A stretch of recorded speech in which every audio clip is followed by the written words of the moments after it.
안녕하세요. 저는 초등학생 아이 둘을 키우고 있는 40대 여자입니다. 저는 소위 착한 여자였습니다. 주변 사람들은 다 저보고 착하다는 말을 많이 했고 저도 제가 착한 성격이라고 생각하며 살았어요.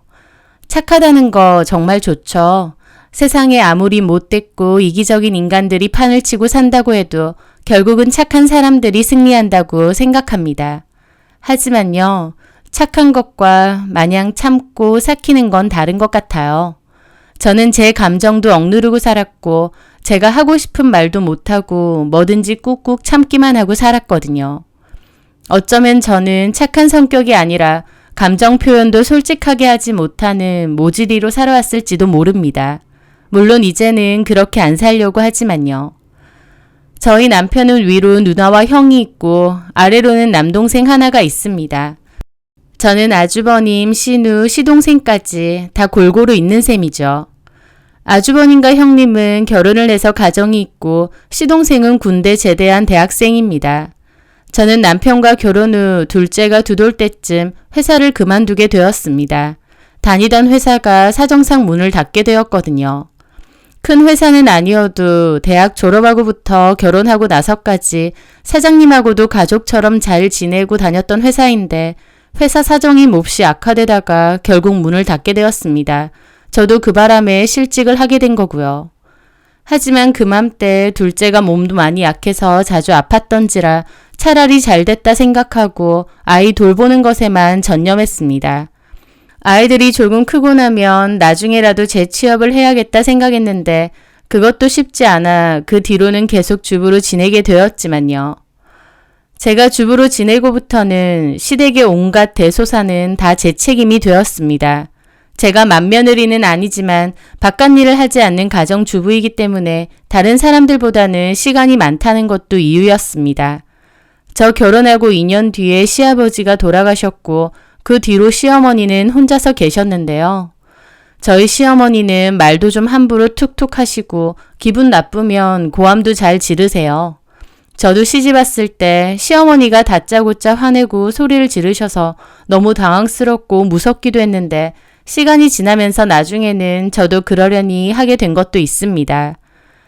아주버님과 맏며느리인 형님은 우유 대리점을 함께 운영하시는데 늘 바빠하셔서 시댁에 자주 안 오셨어요. 시누인 형님도 본인 친정이지만 자주는 안 오셨고 막내인 시동생은 아예 나가 살아서 명절 정도 말고는 얼굴 보기도 힘들었습니다. 그렇다 보니 시어머니를 전담하는 건 다 제 몫이었습니다. 틈틈이 반찬 만들어서 냉장고 채워놓고 밀린 집안일도 해드리고 병원이나 볼 일 있으시면 제가 다 운전해서 모시고 다녀야 했죠. 어머님 성격이 무던하고 편한 성격도 아니었습니다. 오죽하면 저희 형님이 우리 어머님 생각만 해도 진절나는데 저는 어떻게 그렇게 잘 참고 모시느냐 할 정도로요. 성격이 괴팍하신 편이라 한 동네에 오래 사셨음에도 친구분들도 별로 없을 정도시거든요. 제 사정을 아는 주변 사람들은 저보고 저 시어머니 비위 맞추고 어떻게 사냐고 효부라느니 정말 착하다고도 하는데 제가 부처님 가운데 토막도 아니고 저라고 스트레스 안 받고 안 힘들겠나요? 하지만 원래부터 성격이 화가 나도 그냥 참고 삭히는 편이지 표출하는 편도 아니다 보니 어머님이 속상하게 하셔도 한 귀로 듣고 한 귀로 흘리자 생각할 뿐이었습니다. 제 나름대로는 한다고 하지만 어머님은 늘 탐탁치 않아 하셨어요. 그러면서도 제가 없는 것을 몹시 불편해 하셨죠. 제가 어머님의 수족이 되어드리니까요. 사실 어머님뿐만 아니라 가족들 모두 제가 있다는 것에 편해하는 듯 했습니다. 깐깐한 어머님을 제가 전담해서 케어해드리는 셈이니까요. 때로는 힘들긴 해도 며느리니까 내 할 도리는 하자라는 생각 하나로 참고 삭히고 살아왔었죠.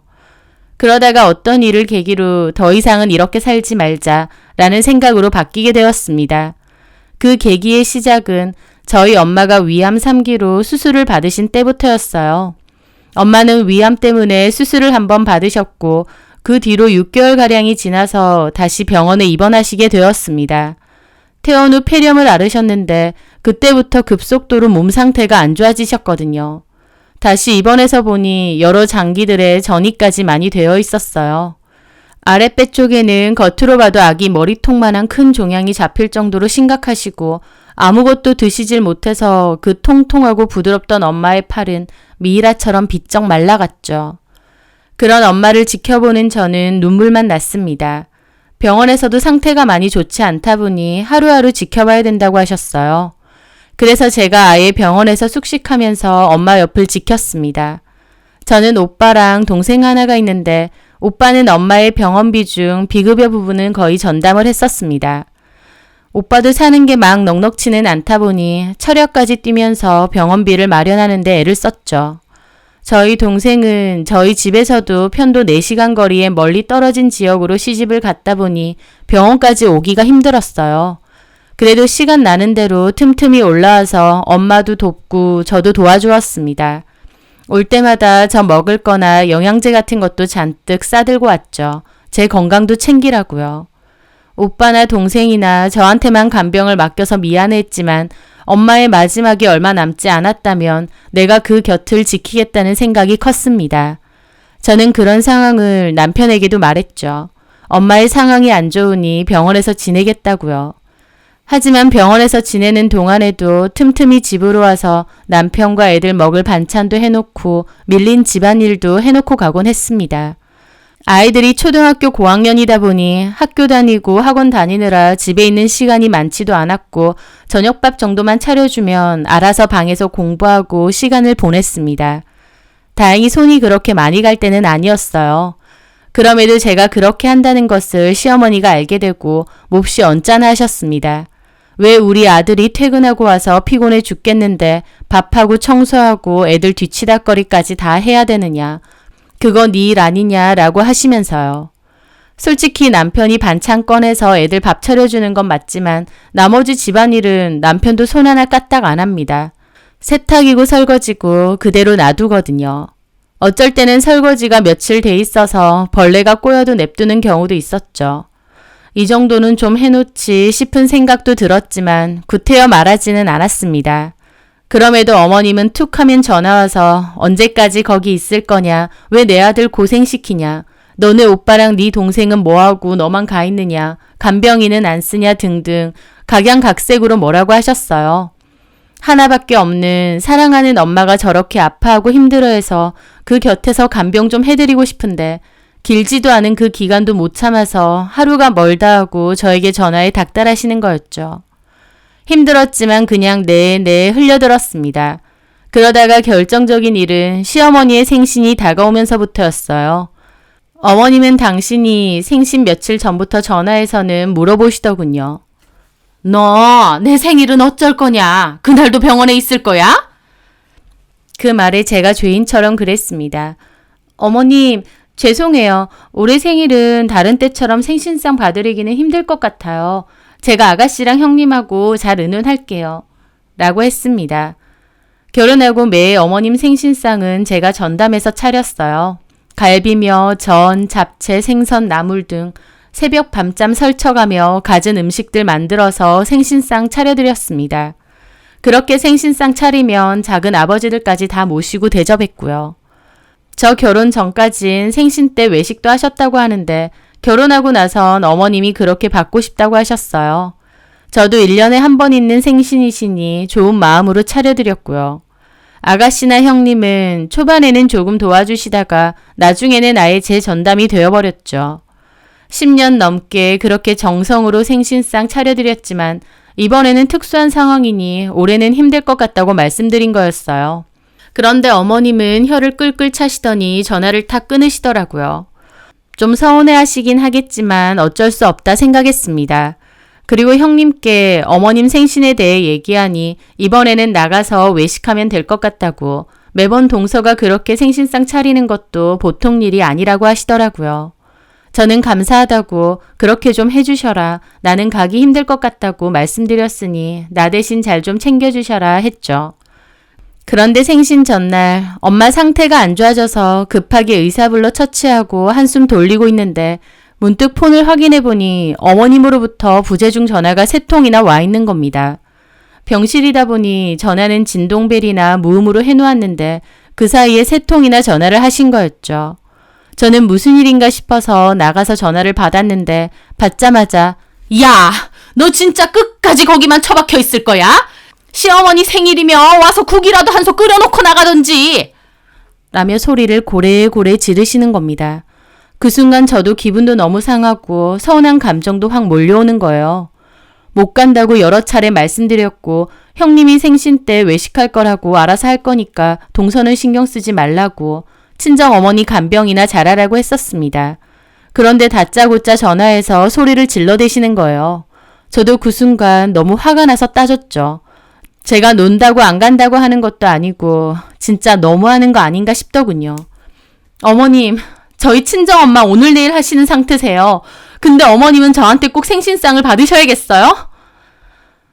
평소에는 내내 하던 제가 갑자기 격분해서 따지니 어머님도 좀 당황하신 듯 잠시 말이 없으시더군요. 그러더니 더 고함을 지르시는 겁니다. 야! 너네 엄마가 당장 죽는데? 라면서요. 저 그 순간 진짜 속에서 분노가 치밀어 오르더라고요. 사람이 할 말이 있고 못할 말이 있지. 저희 엄마가 사돈이고 또 위독하신 상황인 거 뻔히 알면서 저게 말인가요? 저는 너무 기가 막혔는데 그럼에도 어머님은 끝까지 본인 할 말만 쏟아놓으시더군요. 너네 엄마는 자식이 너 하나밖에 없어? 꼴랑 하루 나와서 며느리 노릇 잠깐 좀 하면 큰일 난대? 참 너무하시더군요. 그럼 어머님이야말로 여태까지 받은 며느리 노릇을 기어코 오늘까지 받으셔야 되나요? 저는 너무 화가 나고 눈물까지 왈칵 나올 것 같아 그냥 전화를 끊었습니다. 그리고 병원 밖에서 속상한 마음에 한참을 울다가 들어갔어요. 그런데 그 뒤에는 신우까지 전화를 한 겁니다. 제가 어머님 전화 그냥 끊어버렸다고 어머님이 곧장 신우한테 얘기한 것 같고 그 길로 신우가 저한테 전화를 한 거였죠.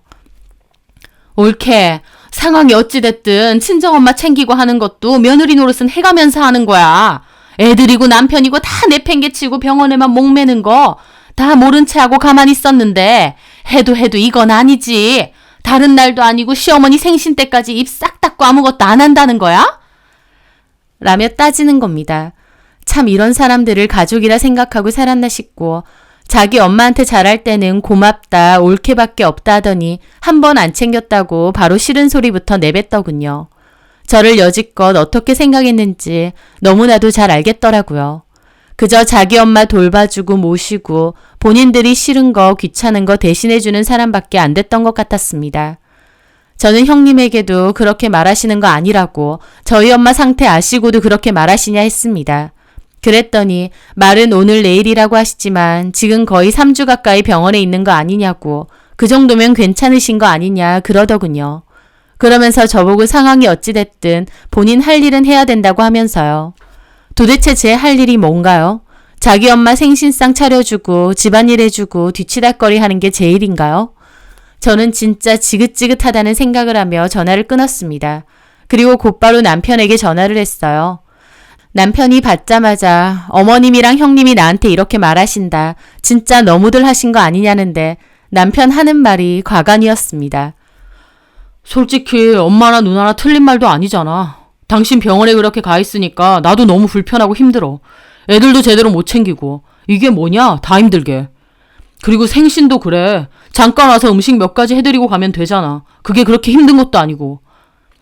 그 말을 듣는데 어머님보다 형님보다 남편의 말이 정말 사람 무너지게 하더군요. 그나물에 그 밥이라고 남편 놈도 똑같은 그 집 식구구나 싶고요. 친정엄마가 위독한 상황인데 그럼에도 시댁 가서 생신상 차려드리는 게 당연한 건가요? 저는 전화를 끊고 아프신 엄마 옆에서 내내 멍하게 있었습니다. 팔다리가 앙상한 채로 얼굴까지 몰라보게 변해버린 파리한 엄마를 보고 있자면 그저 눈물만 나고 왜 좀 더 잘하지 못하고 살았나 죄송할 따름이었어요. 시댁에는 자주 가도 친정에는 거의 못 갔거든요. 제가 친정 가는 걸 시어머니가 눈치 주시기도 했고 어머님이 아무 때고 연락해서 부르실 때도 많다 보니 저도 시간이 안 나서 잘 안 가게 되었죠. 한마디로 남의 부모 챙긴다고 내 부모는 제대로 챙기지도 못했구나. 내가 참 헛짓하고 산 것 같다라는 생각마저 드는 겁니다. 그동안 나름 어머님께 한다고 했는데 고맙다 소리 듣기커녕 왜 더 안 하냐고 욕이나 먹고 호의가 계속되면 호구된다는 말이 딱 맞더군요. 어머님도 형님도 다 서운하지만 남편한테는 말도 못하게 서운함이 밀려들었습니다. 어머님이나 형님이 그러시면 본인이라도 제 편에 서서 정확히 말하고 선을 긋는 게 맞지 않나요? 그런데 오히려 저한테 네가 와서 음식 몇 가지 하고 가는 게 맞지 않냐는데 정말 꼴도 보기 싫고 오만정 다 떨어지더군요. 그동안 참고 꾹꾹 눌러왔던 수만 가지의 감정이 그날 다 몰아쳤다고 해도 과언이 아닙니다. 내 지난 결혼 생활 돌이켜보고 내가 그 집에서 무슨 역할인가 생각해보고 거의 뜬 눈으로 많은 생각을 하며 밤을 지샜습니다. 그리고 다음날 오후쯤 남편이 문자 하나 왔더군요. 오늘 진짜 안 올 거야? 라고요. 그거 보는데 어이가 없으니 웃음만 나옵니다. 우리 엄마가 어떻든 말든 기어코 와서 자기 엄마 생신상에 음식은 차리라 그건지. 그래, 그렇게 생신상 받고 싶으면 내가 차려드린다. 어디 한번 실컷 먹어라 싶더군요. 저는 병원에다가 잠깐 얘기해놓고 씩씩거리며 집으로 갔습니다. 그렇게 미역 넣고 들통으로 미역국 끓였어요. 그거 끓이는데 분통이 차서 눈물까지 나더군요. 그리고 다 끓인 미역국 차에 싣고 출발했습니다. 시댁으로요. 시댁 근처에 가보니 형님네랑 신우랑 차 다 와 있더군요. 남편 차도 있고요. 저는 들통 들고 안으로 들어갔습니다. 문 벌컥 여니까 자기들끼리 모여 앉아있던데 제가 확 들어가니까 조용해지더라고요. 어머 동서 못 온다더니 그건 또 뭐야? 너는 꼭 뭐라고 해야 오냐? 알아서 오면 되지. 근데 저건 뭐야? 뭐 음식이라도 해온 거야? 저는 들통 들고 가서 어머님 앞에 퍽 내려놨습니다. 그 바람에 뚜껑 날아가서 안에 있던 미역국도 3분의 1은 넘쳐서 바닥으로 흘렀죠. 어머님 이게 뭐하는 짓이냐고 소리 지르시고 나머지 가족들도 뜨악하더군요. 갖고 왔어요 미역국. 그렇게 드시고 싶어 하시길래 실컷 드세요. 하, 옳게. 지금 뭐 하는 거야? 얘가 지금 뭘 하는 거야? 너 미쳤어? 왜요? 저한테 생신상 받으셔야겠다면서요. 저희 친정엄마가 위중한 상태든 말든 어머님은 어머님 생신상 받으시겠다면서요. 그래서 제가 해왔어요. 미역국 실컷 드세요. 옳게. 이건 아니지. 뭐 하는 거야? 형님도 그러는 거 아니에요. 친정엄마 간병을 해도 제 할 일은 하라고요. 도대체 제 할 일이 뭔데요? 이 집에 자식이 몇 명인데 피 한 방울 안 섞인 제가 생신상 차려드리는 게 제 할 일이에요? 그 할 일은 누가 정했는데요? 여태까지 암소리 안 하고 내가 하니까 이제 그게 내 할 일이에요? 그럼 저 더 이상 못해요. 누구 좋으라고요? 며느리 노릇하라고요? 형님이나 실컷 하세요. 어머님이 알아누워도 형님은 시댁 가서 며느리 노릇 똑바로 하세요. 얼마나 잘하시는지 제가 꼭 지켜볼게요. 저는 악에 받쳐 그렇게 말하고 남편을 노려봤습니다. 당신이 제일 너무해. 뭐? 와서 좀 해주라고? 당신은 손이 없어 발이 없어? 자식인 당신이 하면 되는 거 아니야? 집안일 그것도 당신이 좀 하면 되지. 내가 대단한 거 바래?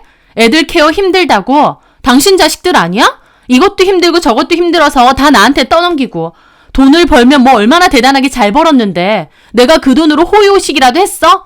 너네 엄마나 너네 가족이 헛소리하면 너라도 막아서서 내 편 들고 네 역할 했어야 되는 거 아니냐고.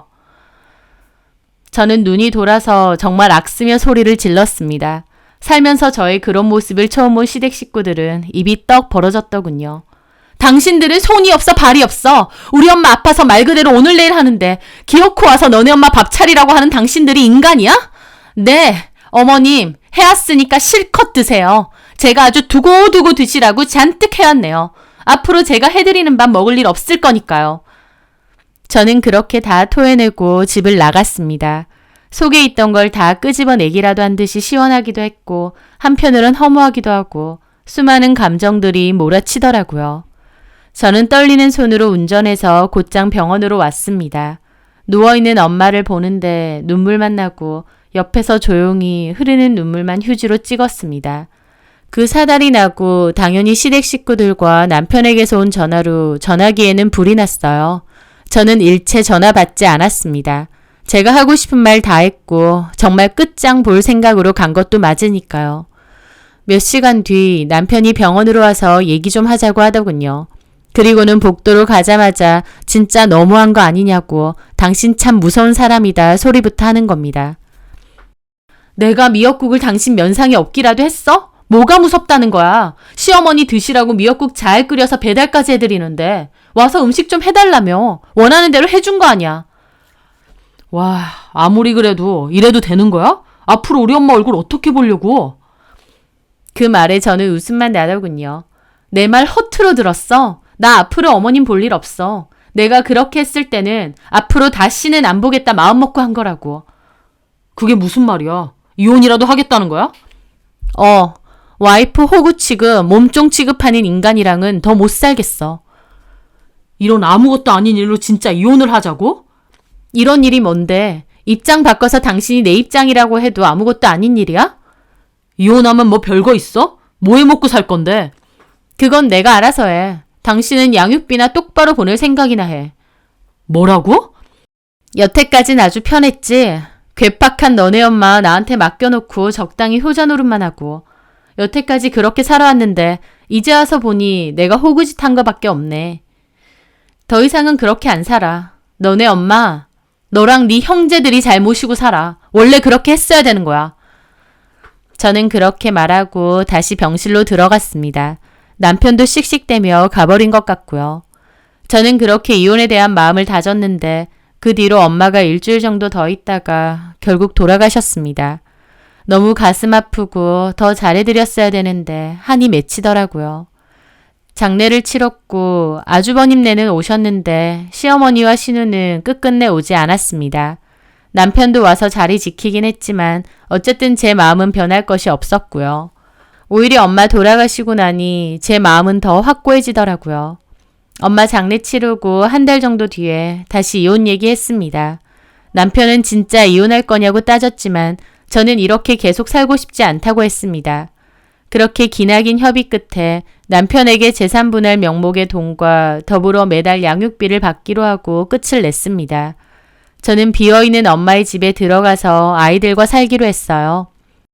돈도 벌어야 했기에 친오빠가 하는 작은 사업체에 일단 격리로 일을 하기로 했고 몇 달 정도 일을 했었는데요.